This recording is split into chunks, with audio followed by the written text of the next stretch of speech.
Hello, my name is Colin Campbell. I'm a senior research scientist here at Meter Group, and I teach a class on environmental biophysics.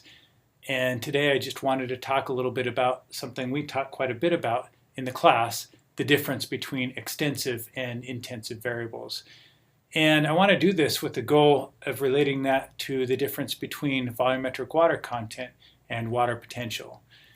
Now here I have a picture of two things. Here's a ship moving through the ice right here, and some metal that's been heated in a furnace.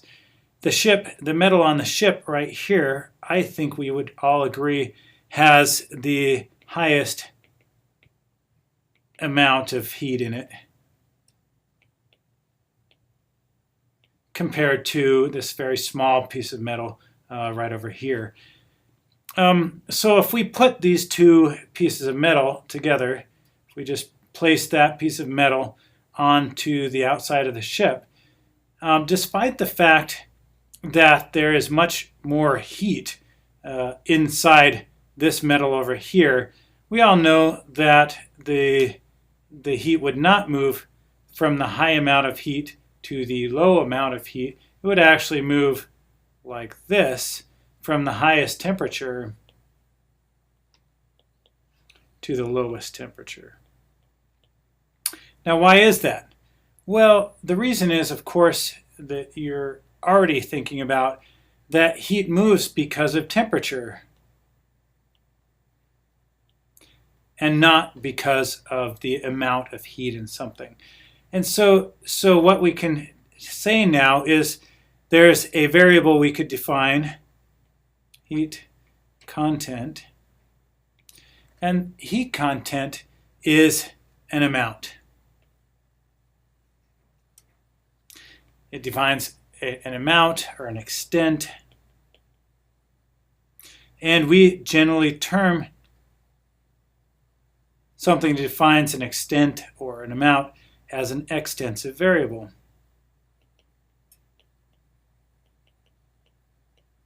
It depends broadly on the size of something or how much of something there is. Now, this differs for something like temperature. Think about temperature for a minute. Does temperature depend on size? Well,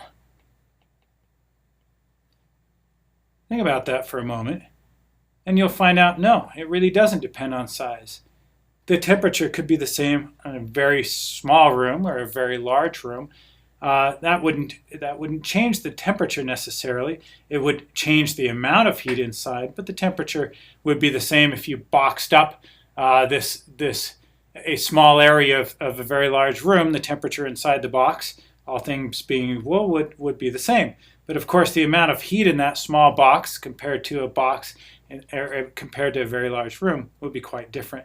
And when we describe this variable, the temperature, we talk about the intensity. And we call these variables generally intensive variables. Because they don't depend on the size of the amount of the thing that we're considering. And you're maybe more familiar with this if we go down here and talk about something like home heating. So here's your bill for heating. Maybe this is natural gas. And this is a bill you receive in the mail. And of course, that bill, what you're paying for here is for the amount of heat that you put into the house. That's what you're paying for. But the question is, does this make you happy? Are you comfortable in the house? And I really wouldn't know. Maybe you paid, maybe you put in 200 heat units, whatever those are. Is that comfortable? Well, who knows? Because we don't know the size of your house or anything like that. The insulation, all those things would come into that estimate of whether we were comfortable. But now let's go over here. So here, this is inside your house. And I'm sorry I wrote this in Fahrenheit here, because of course that's what we do here in the United States, but we could have just as easily done it for Celsius. And this 71 degrees here in the United States, that's quite comfortable. That's equivalent to about 22 degrees Celsius.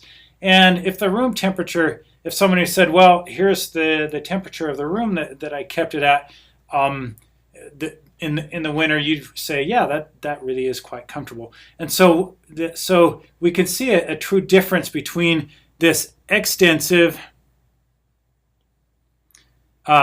relationship here that tells us how much heat we put in. Now that's really important because at the end of the day, that leads to the dollars.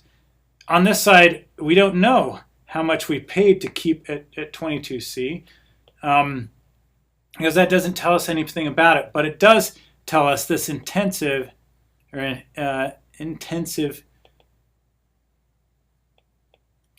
variable here that does tell us something about comfort.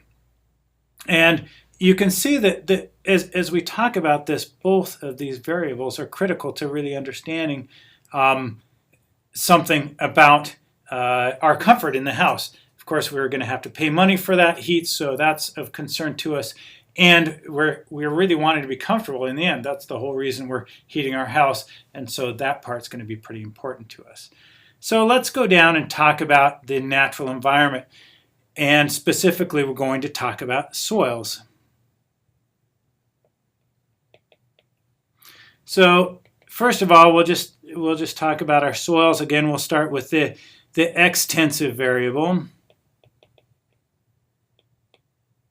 And when we talk about water in soil, the extensive variable is, of course, water content.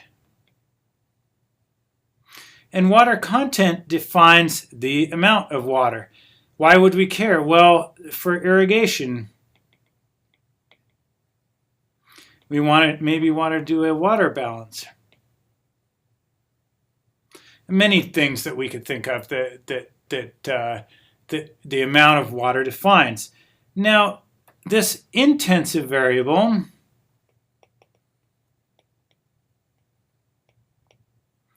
this is our water potential. Now, what would the water potential tell us? Well, this would tell us water available, and it's also going to tell us water movement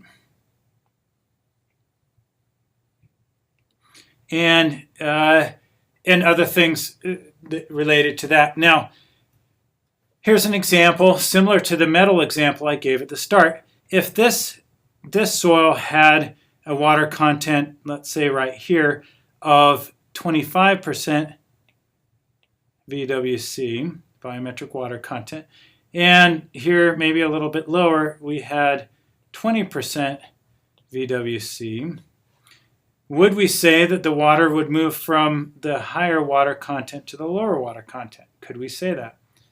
Well, that would be like our example of the ship and the heated piece of metal that said because the ship had a lot more heat content that it would move from the ship to the heated piece of a small heated piece of metal, which of course isn't true.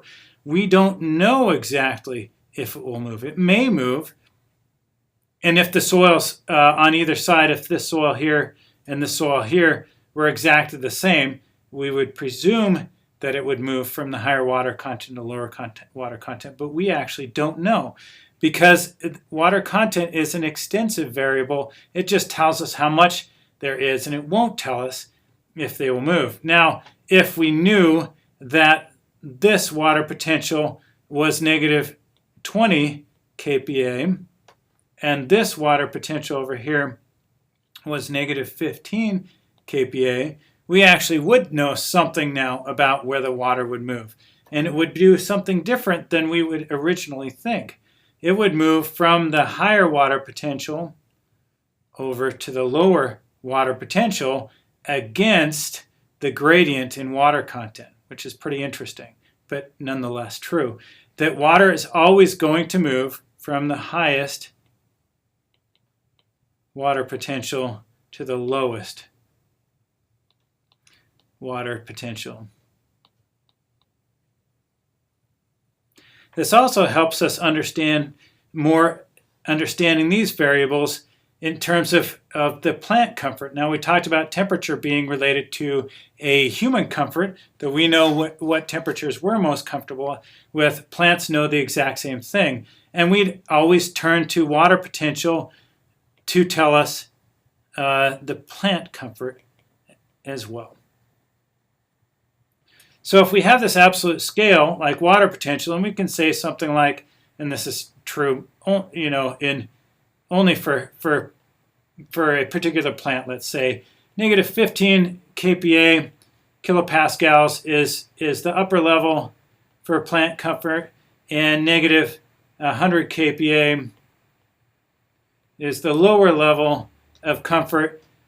We could just keep our water potential in this range, and then the plant is going to be happy all the time.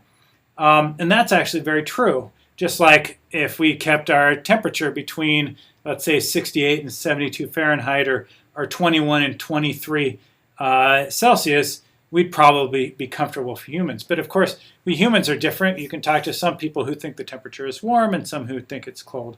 And the same goes for plants. So this isn't a hard and fast rule. But the one thing we can't do is say the same thing over here in terms of water content.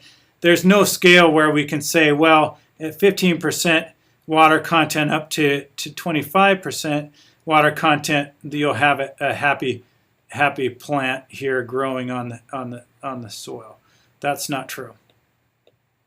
We don't know what that is. Now, if we know something about the soil, we can infer it, but every soil is unique, and we'd have to derive this relationship between the water content and the water potential to know that. And so why would we ever think about using water content when we measure water in the soil? Well, one reason is it's the most familiar to people, and it's the easiest to understand. It's easy to understand an amount. Maybe that's true for our heating bill when we get that as well. It's easy to understand how much money we paid, not how that relates to our comfort. But more importantly, when we talk about things like how much we're going to irrigate, well, you need to put on 10 millimeters of water to make your plant happy. So here's your plant again, and here's its roots, and so now that plant is happy. Well, true, we can do that. And if we want to know the fate of the water in the system, how much precipitation and irrigation we put on versus how much is moving down through the soil into the groundwater, etc., that comes out in an amount. So that's important there too. But when we really want to understand more about plant happiness, let's say, or how water moves, it's going to be this intensive variable that makes the biggest difference. And so with that, I'll just close. Hopefully this made some sense. I'd love for you to go check out our website, www.metergroup.com, to learn a little bit more about these measurements in our knowledge base. And you're also welcome to email me about this at colin.campbell@metergroup.com. Thanks.